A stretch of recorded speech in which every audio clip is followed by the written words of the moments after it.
A big complaint that people have with Super Paper Mario is that the bosses are way too easy. And while I don't disagree with that for most bosses, there are some really good bosses that are actually comparable to the first two games. And I decided to write the chapter bosses. Now, if you don't know what I mean by chapter bosses, I mean the last boss you face before you get the pure heart. And for chapter 8, I'm talking about Count Black and Super Dementio. So that means that we're ranking 9 bosses. And, I mean, let's just get right into it.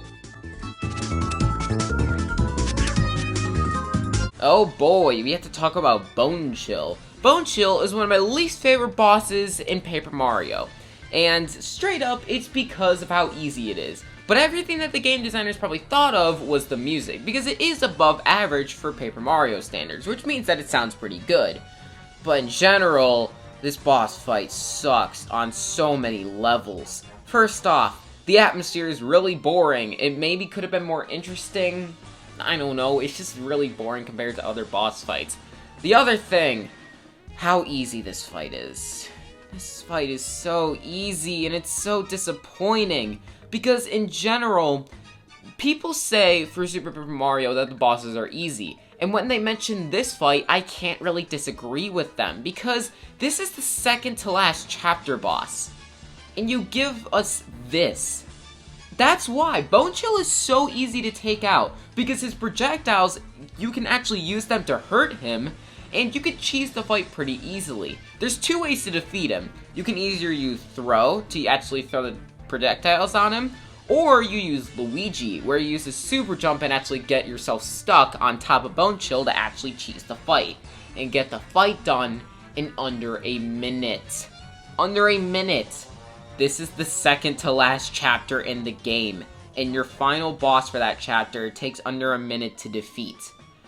That's why this is at the bottom. Now obviously earlier bosses are pretty easy as well, but they're so early that it doesn't matter to me. That's the thing about it, and that's why it's so disappointing. Ugh, Bone Chill just sucks. His projectiles don't do much damage, they're pretty easy to dodge.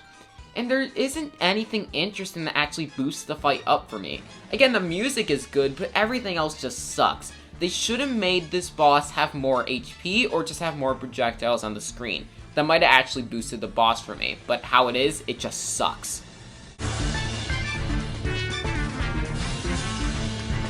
Why is Mimi the only boss fight in Chapter 2? And that's actually my main problem with it.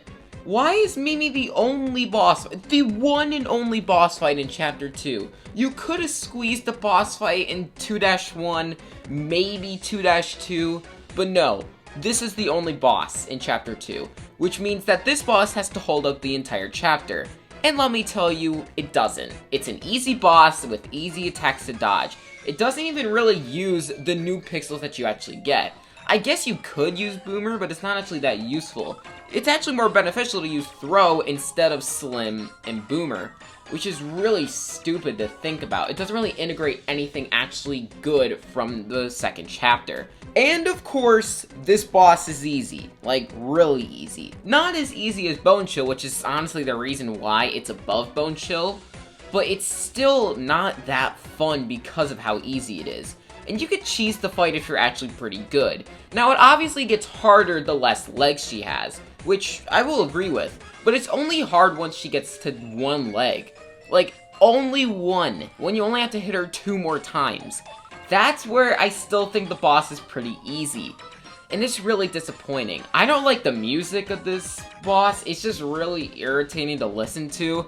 I do actually like that you're fighting in a women's bathroom, which is just really awkward to think about. But in general, this fight is just really boring, easy, and it's really stupid that this is the only boss fight in Chapter 2. What a downgrade compared to Brobot. Brobot L-Type is just so disappointing compared to Brobot. Brobot is fast-paced and has some medium difficulty attacks to dodge. This fight has really easy attacks to dodge, and it's actually pretty slow-paced, which makes it really boring. But that's not actually my biggest complaint with this fight. My biggest complaint with this fight is that it's actually really hard to figure out how to actually defeat him.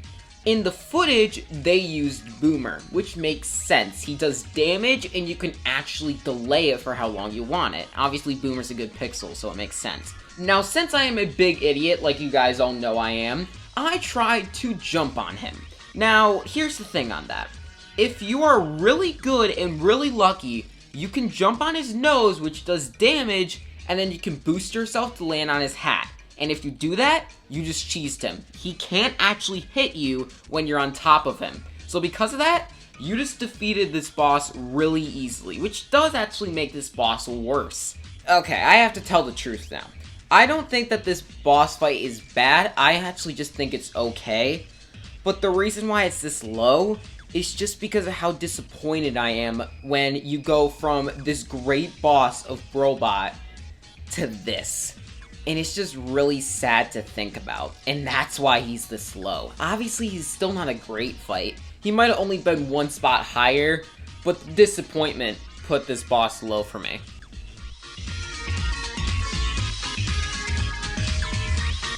Fractale could have been amazing, and I will tell you that half the fight is really fun when you're riding him, when you have to use throw to throw these mice things that's on his back for some reason. I won't question it, so you have to throw these mice things on his bulb to actually do damage. Once you hit him 3 times with the mice things, and then he starts riding into the wind and you have to jump on him again. You don't actually have to jump on him again, it's just something that's really hard to attempt, and it's really beneficial if you actually do it, because it skips the most boring part of the fight. Oh yeah, there's a minute of just dead space in this fight, which is the biggest problem, like easily the biggest problem. You are literally just waiting for a minute, doing nothing when he attacks you twice. And what do you know? Those 2 attacks are really easy to dodge. The first attack that he does, he tries to charge into the sand trying to hit you. You just have to move into one direction. It's really easy. And then the second one, you just have to flip and move a tiny bit to actually jump on him. And that's it. He doesn't do anything else damage-wise, which is so stupid, and it makes the boss really easy. I'm pretty sure this is the one boss I can consistently get no hits on, which is really stupid to think about. But in general, I think that riding on the dragon's really fun, and if they actually fixed when you're just not riding him, then I think this would have been a great fight. But for how it is, it's just boring.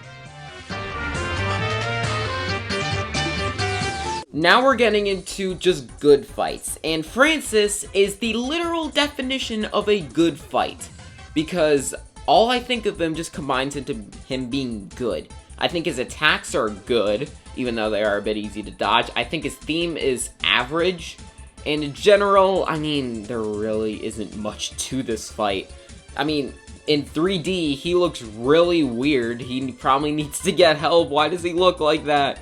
But, I mean, in general, that's all there really is to him. He just looks weird in 3D, his attacks are good, and, I mean, nothing else. I guess you get to use carry because you get to move faster to actually hit him. I like that he goes invisible, it definitely makes the boss a bit harder. But, in general, there's nothing to this fight. This feels like a very bare bones fight, which isn't bad because it's definitely still a good fight. But the top 4 actually have stuff interesting to them, while this one is just boring.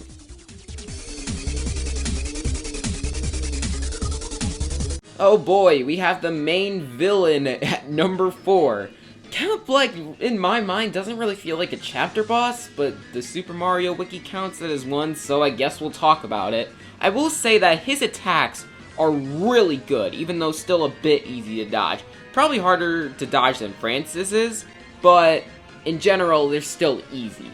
And I think my favorite attack is when he makes you go slow with the slow flower. That's really cool, and it makes actually hitting him and dodging the attacks harder, and that's really good. I like that a lot. It's kind of like making the defense of an enemy in the Mario Luigi game go up. That's a good job. That was a really good attack to add. Also, having attacked with the Void is pretty cool. Obviously, making sure that you know that he is the creator of the Void. It makes sense, and I like it a lot.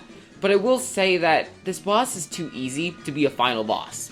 And I think that's probably my biggest problem with it. And there's not really much pizzazz with this fight. Obviously, they're saving it for Super Dementio, which makes sense. But in general, I mean, this fight is definitely boring for a final boss. Kind of like Francis, this fight is very bare bones. which definitely is disappointing, but since this isn't the final boss, it doesn't really hinder the game a ton, which is definitely a good thing. But I will say for this ranking, it only deserves to be number 4. King Crocus is such a fun fight, and it's definitely an underrated one, or at least the way that I fight this boss. If you fight the boss like I do, oh my god, it is so fun and really difficult. I will say that I almost died. The way to do it is not using throw, it's by actually just trying to jump on him. Well, the flower things are just falling. And that's the thing about it. It makes it really, really difficult if you do it that way. The second phase is still definitely easier, but it's still fun because he's not vulnerable the whole time, which is probably the biggest plus. He's in his flower for probably 2/3 of the fight, which makes it really good and actually more difficult than normal. That's a really good thing that some bosses really should have adapted, trying to get their weak spot hidden. And that's what they did with this fight, and it really works. I really enjoy the music, I think it's underrated, and it really fits the boss and atmosphere. And in general, this is a really fun fight. But if you're using throw, then yeah, it should definitely be undercount black. But if you're fighting it the way that I do, then yeah, it definitely deserves to be in the top 3. Oh boy, we had the final boss. We got the classic ultimate show, one of the best themes in this game. And I mean, you can't beat the ultimate show. It's just how it works. But I will say the boss itself isn't amazing. And the reason why is because I do think for a final boss, it's too easy. Now, it's definitely not easy at all. Like, it's definitely difficult once you get halfway through the fight, because there gets to be so many projectiles that it's so hard not to take damage, which is really good. I'm really glad that they did that. But I have 2 problems, and maybe they could have made the boss harder if they fixed these. One of my problems is that Dementio is always vulnerable to take damage from you, which is really stupid. I really think that they could have done a concept like King Crocus, where he tries to hide his weak spot, and then bam, you won't be able to hit him. That's probably a good thing they should have done. And the second problem is that I don't think that there's enough projectiles for a final boss. If this was a normal boss, then yeah, I think there's enough. But for the final boss, I think there should have been double, where it's actually overwhelming how many there are. That would have been really good, and I really would have liked that. But in general, even though this is a really good boss, I think this is only a good final boss, which is definitely a bit disappointing.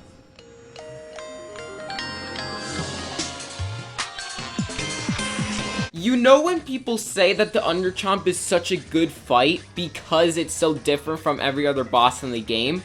Well, this is my Underchomp right here, because this fight is so different. This fight is bullet hell. It's not an actual Super Paper Mario fight. It's just so fun to actually fight this guy. You get candies as power-ups. You get a shield sometimes. You get speed up. You get power up. You get missiles. It's so fun. His attacks aren't really hard, but there's a lot of them. So it's actually going to be hard to actually dodge them in a way, even though most of the time they're pretty easy. So it's just a fun fight. I really like the music. It's really action-packed. This is a really fast-paced fight, and it's so much better than the other Brobot fight, which is just so great to think about. This is my favorite boss fight in Super Paper Mario because of how different it is. Thank you guys for watching this video. My next video will actually be the one that's a format that you guys saw. I kind of forgot that that's what I saw last time. But in general, I'll see you guys in the next video. Peace.